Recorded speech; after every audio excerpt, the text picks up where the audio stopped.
अस्सलाम वालेकुम dear students, कैसे हैं आप लोग।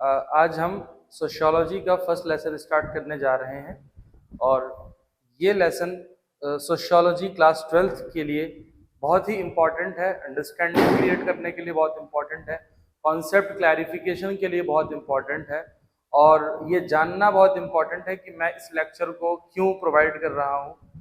और सबसे पहली बात तो स्टूडेंट्स ये है कि क्लास 12th की सोशियोलॉजी का ये फर्स्ट लेक्चर है और इसमें ये मान करके ये वीडियो रिकॉर्ड किया जा रहा है, ये अज्यूम करके वीडियो रिकॉर्ड किया जा रहा है कि इस वीडियो को देखने वाले को 11th क्लास की सोशियोलॉजी दोनों बुक्स पर अच्छी ठीक ठाक सी कमांड है।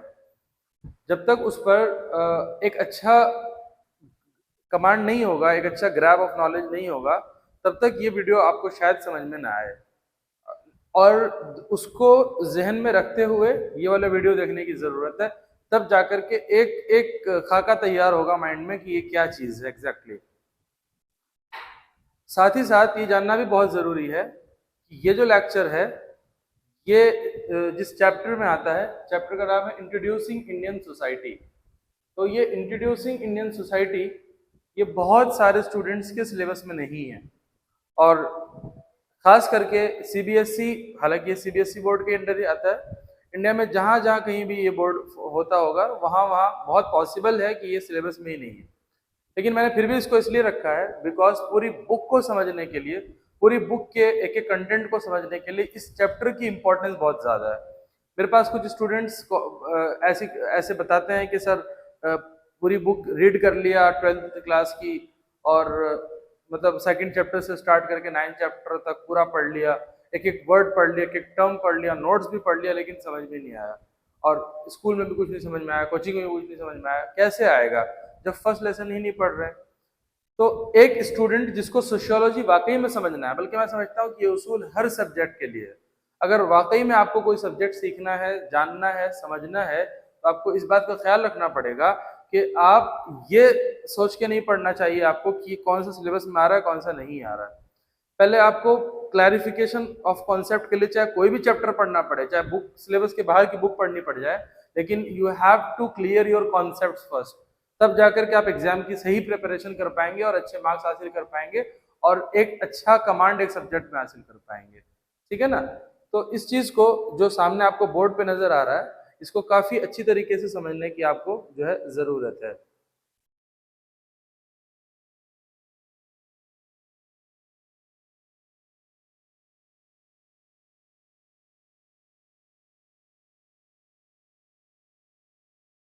जितने भी स्टूडेंट्स देख रहे हैं, आपने बहुत अच्छी तरीके से समझना है। फर्स्ट पॉइंट जरा नोटिस कीजिए, प्रायर नॉलेज विद सोसाइटी।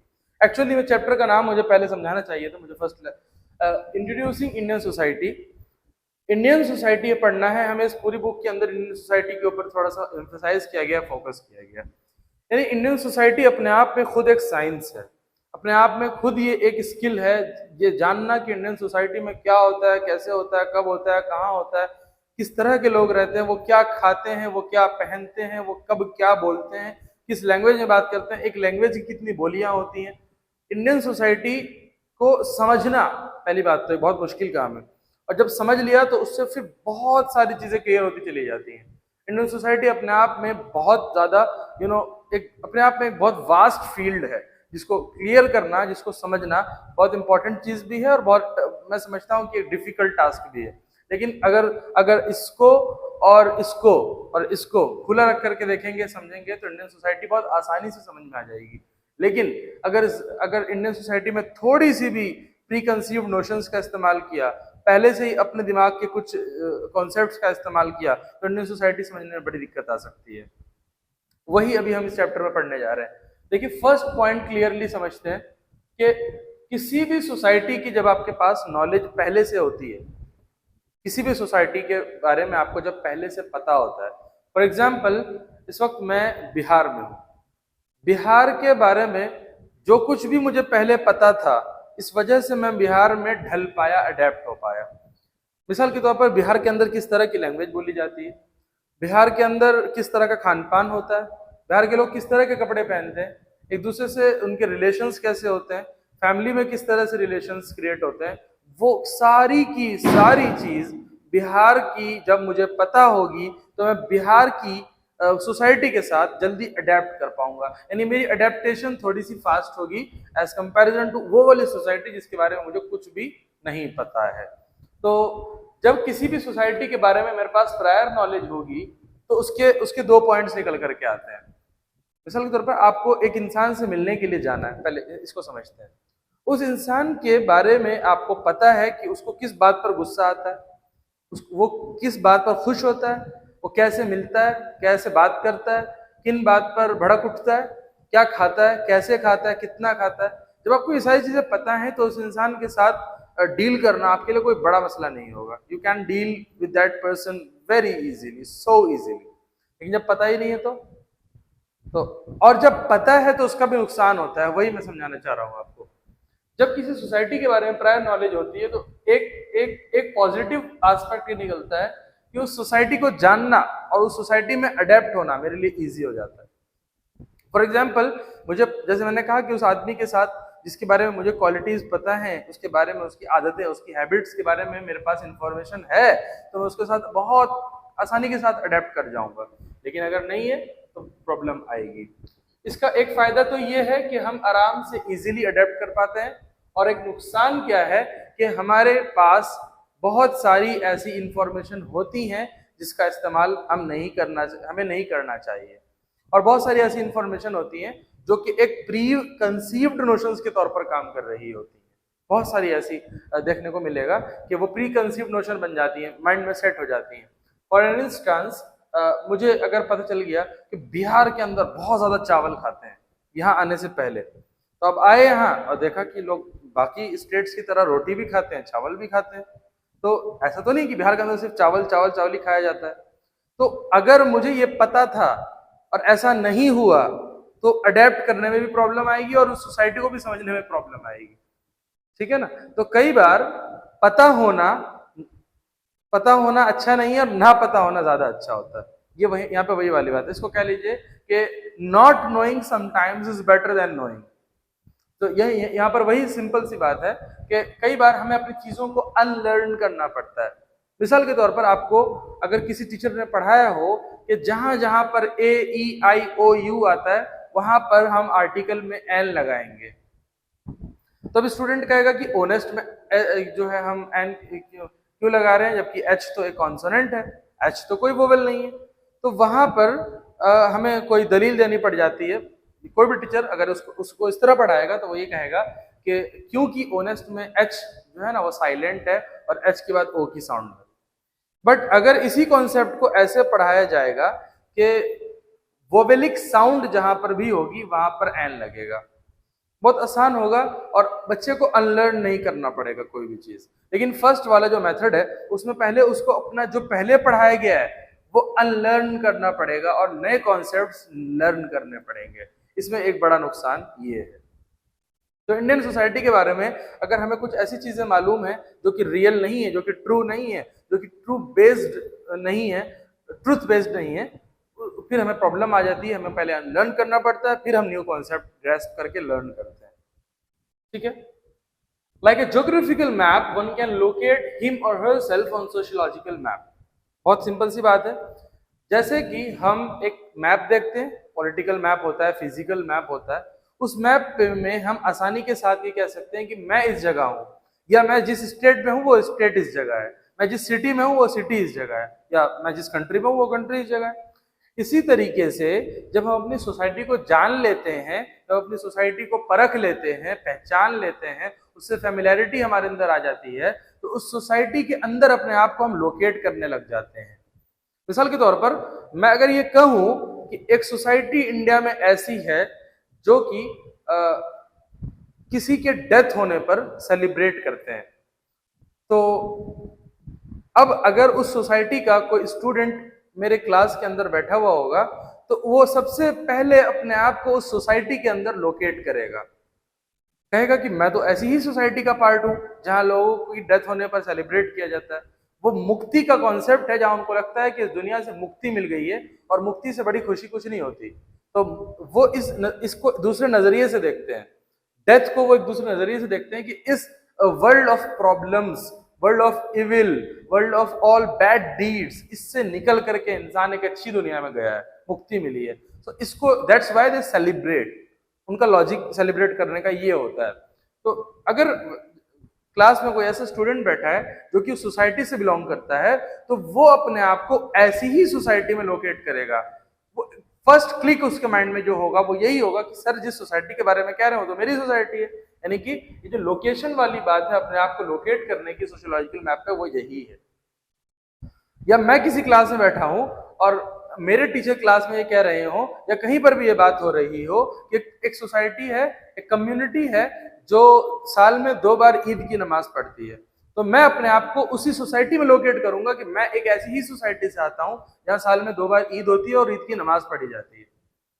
तो ये वो इंस्टेंसेस हैं, ये वो एग्जाम्पल्स हैं जिससे कि समझा जा सकता है कि सोशियोलॉजिकल लोकेशन क्या क्या चीज होती है और उसको सोशियोलॉजिकल मैप पे कैसे लोकेट किया जाता है। ठीक है ना। नाउ पर्सनल, और अच्छा इसको हम जब देखें तो जब हम सोसाइटी में अपने आप को लोकेट कर लेते हैं, इट मीन्स कि हम अपने आप को सोसाइटी का एक पार्ट बना रहे हैं। We are making ourselves a part of a society. हमें लगता है कि इस पूरे ग्रुप का हिस्सा मैं भी हूं, चाहे वो खान पान की बात हो, चाहे वो ट्रेडिशन की बात हो, वो कपड़ों की बात हो, वो रहने सहने की बात हो, रिश्तों की बात हो। अगर एक क्वालिटी बताई जाए पूरे ग्रुप की और वो क्वालिटी मेरे अंदर पाई जाए या किसी इंडिविजुअल के अंदर पाई जाए, तो इंडिविजुअल जो फर्स्ट काम करता है वो अपने आप को लोकेट करता है उस जगह पर, और दूसरा काम जो करता है वो ये करता है, उसको लगता है कि I am also a part of that group. Understood. उसको लगता है कि मैं भी तो इसी ग्रुप का हिस्सा हूं, मैं भी तो इसी समाज का हिस्सा हूं। तो जब वो अपने आप को उसका पार्ट बना लेता है तो पर्सनल और इंडिविजुअल वरीज को ध्यान रखता है, पहला काम जो वो करता है। अभी आपको कुछ इंडियन सोसाइटी के बारे में नहीं सोचना है, अभी आपको सिर्फ इतनी बात सोचनी है जो मैं समझाना चाह रहा हूं। पर्सनल या फिर इंडिविजुअल वरीज, जितनी चिंताएं हैं, जो प्रॉब्लम्स हैं, मिसाल के तौर पर किसी सोसाइटी के अंदर एक इंसान है और इस इंसान की प्रॉब्लम यह है कि वो बेरोजगार है। तो उस सोसाइटी के अंदर रहते हुए वो ये फील कर रहा है कि सोसाइटी का पार्ट हूं, और इस सोसाइटी का पार्ट होते हुए मैं क्या हूं, बेरोजगार हूं, अनएम्प्लॉयड हूं। तो उसकी जो फर्स्ट जो वरी है वो अपनी अनएम्प्लॉयमेंट है। उस अनएम्प्लॉयमेंट को वो अपना पर्सनल और इंडिविजुअल इशू बना के चलता है कि ये मेरा खुद का इशू है, ये किसी और का मसला नहीं है, ये मेरा मसला है। फिर जब देखता है कि सोसाइटी के अंदर तमाम लोगों के साथ यही मसला है, या ज्यादातर लोगों के साथ यही मसला है, majority of the group, majority of the population of the group के साथ यही सेम प्रॉब्लम है, यानी कि सोसाइटल और group issues like unemployment. For example unemployment, जैसे कि ये एग्जाम्पल मैंने दिया है, उसी तरह आप समझ सकते हैं कि जब वो देखने लगेगा अरे ये भी अनएम्प्लॉयड है, ये भी अनएम्प्लॉयड है, ये भी अनएम्प्लॉयड है, ये भी अनएम्प्लॉयड है, तो उसको लगता है कि ये सिर्फ मेरा मसला नहीं है, ये पूरी सोसाइटी का मसला है। अगर हम रिवाइंड करें, ध्यान से सोचिएगा, अगर हम रिवाइंड करें तो हमारी शुरुआत कहां से हुई थी? इस सोसाइटी से हमारी जान पहचान, हम जान रहे हैं सोसाइटी को, जानने से क्या हुआ, सोसाइटी को समझना आसान हुआ। और अगर ज्यादा जान रहे हैं और फालतू की बातें जान रहे हैं तो नुकसान ये है कि उन सारी चीजों को पहले अनलर्न करना पड़ेगा और फिर नई चीजें सीखनी होंगी। जब हम सोसाइटी को जान लेते हैं तो हम सोसाइटी के अंदर अपने आप को लोकेट करने लग जाते हैं। जब सोसाइटी को लोकेट करने लग जाते हैं तो हम उस सोसाइटी का अपने आप को एक पार्ट समझते हैं। जब उसी सोसाइटी का अपने आप को एक पार्ट समझते हैं तो सबसे पहले अपनी पर्सनल और इंडिविजुअल वरी निकाल के लाते हैं, और फिर उसके बाद जब लगता है कि यही प्रॉब्लम सबके साथ है तो उसी प्रॉब्लम को हम नाम देते थे सोसाइटल इशू या फिर ग्रुप इशू, सोशल इशू, समाज का इशू। और वो इशू क्या है? मान लेते हैं यहाँ पर अनएम्प्लॉयमेंट है। यही समझाने की कोशिश मैंने की है अब तक इतनी देर में। ये सिंपल सी बात अगर आपको समझ में आ जाती है तो आप समझ लीजिए कि आपने क्लास 12 सोशियोलॉजी की शुरुआत बहुत इंप्रेसिव की है। इसको एक और तरीके से समझा जा सकता है कि किसी इंसान की एक जगह नौकरी लगी, मिसाल के तौर पर किसी की नौकरी लगी चेन्नई के एक स्कूल में। आप लोग स्टूडेंट्स हैं इसलिए मुझे लगता है कि यहाँ पर स्कूल वाला मामला ठीक बैठेगा। चेन्नई में एक स्कूल में नौकरी लगी है, जॉब लगी है। अब उसको ये बता दिया जाता है कि बहुत अच्छी जगह है, खान पान वहां पे बहुत अच्छा होता है, प्रिंसिपल आपके साथ बहुत अच्छी तरह बातचीत करेंगे, स्टाफ फैकल्टी मेंबर आपको बहुत सपोर्टिव और कोऑपरेटिव मिलेंगे, स्टूडेंट्स आपको बहुत कोऑपरेटिव मिलेंगे, सब कुछ बहुत अच्छा है। ठीक है, अब वो बंदा वहां पहुंचता है और कुछ टाइम तक वहां रहते रहते रहते अपने आप को उसी चेन्नई का पार्ट समझने लग जाता है। धीरे धीरे धीरे धीरे उस स्कूल का अपने आप को पार्ट समझने लग जाता है। अब यहाँ पर ऊपर से स्टार्ट करते हैं। इस चेन्नई वाली सोसाइटी को जानता था, स्कूल को भी जानता था, इजी हुआ अडेप्ट करना। जो फालतू की बातें जानता था उससे अनलर्न कर लिया उसने। अब अपने आप को लोकेट करने लगा सोशियोलॉजिकल मैप पर। जब लोकेट करने लगा कि मैं चेन्नई में हूं, यानी कि मैं चेन्नई का एक हिस्सा हूं, इस स्कूल का, एक सोसाइटी का, चेन्नई समाज का एक हिस्सा हूं, जब जब लोकेट करने लग गया तो उस बंदे ने अपने आप को एक पार्ट माना। पार्ट मानने के बाद में उसको लगा कि यार सारी चीजें यहाँ पे ठीक हैं, बट एक प्रॉब्लम मेरे साथ है और सिर्फ मेरे ही साथ है कि मुझे ना लेट से सैलरी मिलती है बहुत। अब इस इशू को उसने अपना इशू समझा, that is personal and individual worry for him, कि मेरे को सैलरी लेट से मिलती है। अब वो बंदा अपने साथ काम करने वाले कलीग्स के पास जाएगा, एक एक करके उनसे रिश्तेदारी होगी, जान पहचान होगी। रिश्तेदारी is not a correct word, जान पहचान होगी, फैमिलियरिटी होगी, रिश्ते मजबूत होंगे और पकड़ के पूछेगा, अरे एक बात बताना, आपको सैलरी मिली क्या? लेकिन नहीं यार, सैलरी तो नहीं मिली, अब तक लेट हो गया। दूसरे को पता करेगा आपकी सैलरी कब आती है, बोला 15-20 दिन लेट हो जाती है। तीसरे को पता करेगा, बोलेगा मेरे तो 1 महीना लेट आती है। चौथे को पता करते करते कहेगा मैं तो कई बार प्रिंसिपल को कहता हूँ यार सैलरी रिलीज नहीं करते हैं। तो 5-6 लोगों को, 7 लोगों को, 8 लोगों को से यही सेम इशू उसको पता चला। तो उसको लगा कि नहीं, ये सैलरी वाला प्रॉब्लम मेरा ही नहीं है, सबका है, ये इशू सबका है। तो जहां उसने शुरुआत की थी एक इशू को अपना बनाने की, वो इशू पूरे सोसाइटी का निकला। एग्जाम्पल, ठीक है। अब आ जाते हैं थोड़ा सा ब्रिटिशर्स की तरफ। इंडिया में सबको ही पता है ब्रिटिशर्स ने रूल किया, कितना रूल किया, क्या रूल किया, कहाँ रूल किया, कैसे रूल किया, कुछ भी बताने की जरूरत नहीं। सारे स्टूडेंट्स जो है ना 8th से 10th क्लास की हिस्ट्री पढ़ करके आए हैं, इसलिए ये मान के चला जाएगा, अज्यूम किया जाएगा कि ब्रिटिश कॉलोनियल पीरियड को हम ज्यादा इलेबोरेट नहीं करेंगे। तो अब ये लाइन देखते हैं क्या लिखा हुआ। Economic, political and administrative unification of India किसने किया? कॉलोनियल रूल ने किया। ये बहुत ऐसी बात है, जिन लोगों ने इसको नहीं समझा है उन्होंने इस पर प्रॉब्लम क्रिएट की है। जिन लोगों ने समझ लिया है उन्होंने इंडियन सोसाइटी को समझ लिया, पूरी तरीके से समझ लिया।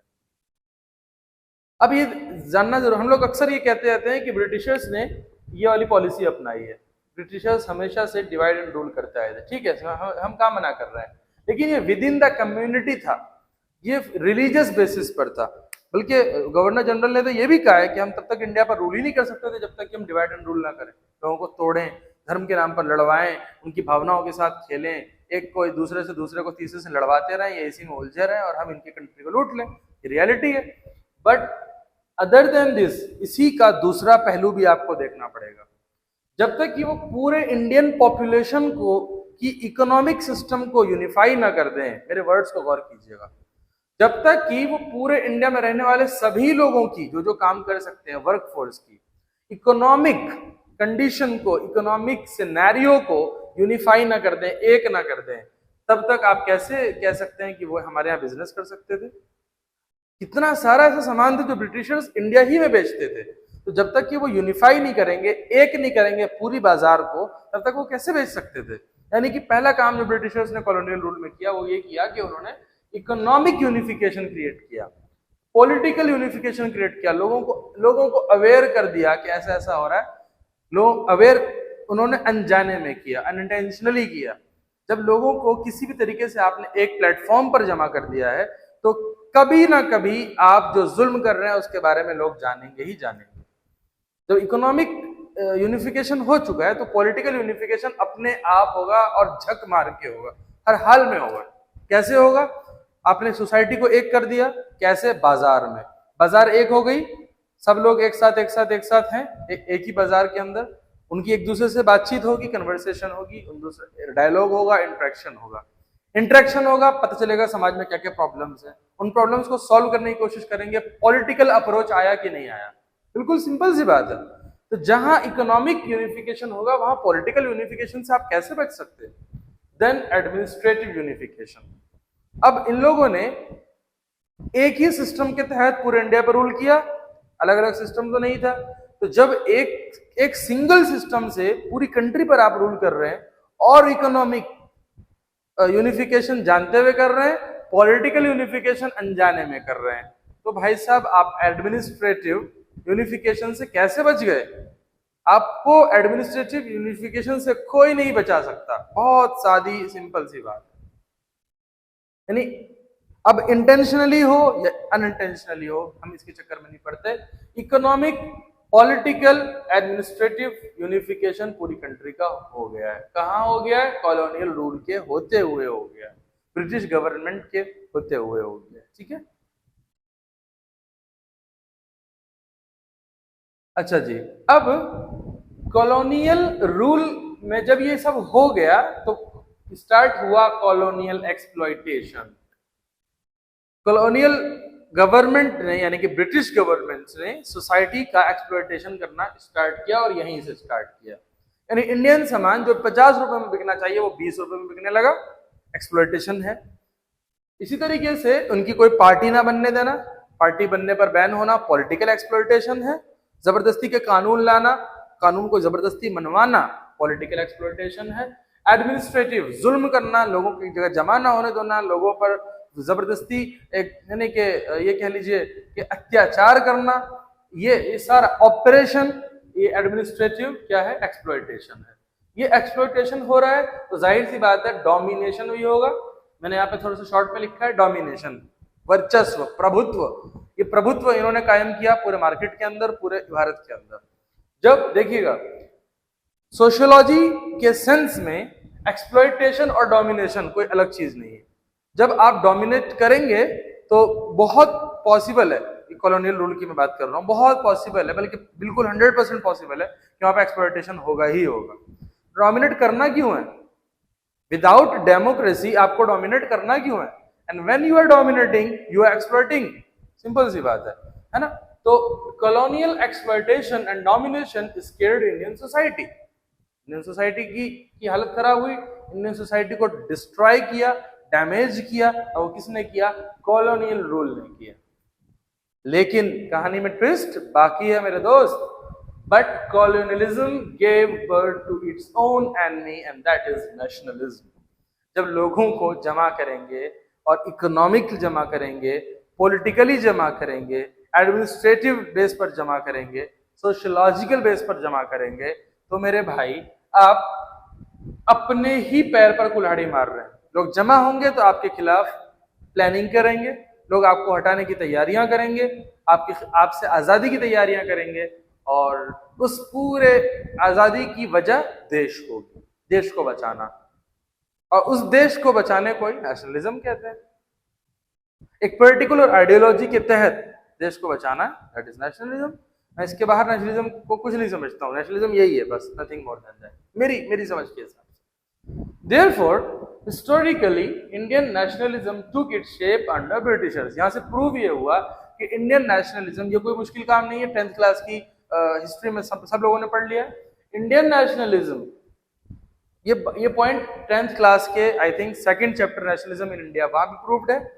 Historically Indian nationalism took its shape under Britishers. Britishers के अंडर में ही इंडियन नेशनलिज्म हुआ, पैदा हुआ, पला बड़ा, जवान हुआ, और फाइनली अंग्रेजों पर उसकी गाज गिरी। The shared experience of colonial domination helped unify and energize. This should be energized. Different sections of Indian society. This should be energized. Indian society को जब लोग, जैसे मैंने कहा ना कि एक इंसान दूसरे की प्रॉब्लम सुनता है, पहले उसको लगता है कि अंग्रेज सिर्फ मुझ पर जुल्म कर रहे हैं, यही वाला फॉर्मूला अपनाएंगे। पहले उसको लगता है अंग्रेज सिर्फ मुझ पर जुल्म कर रहे हैं, वो दूसरे से बात करता है, तेरी भी फसल 20 रुपए में मिली है इन लोगों ने, ओ भाई तेरी भी फसल 20 रुपए मिली है, तेरी भी फसल, तेरी भी, ऐसे करते करते करते वो समझता है कि सब पर क्या हुआ है? जुल्म हुआ है। ये क्या बन गया?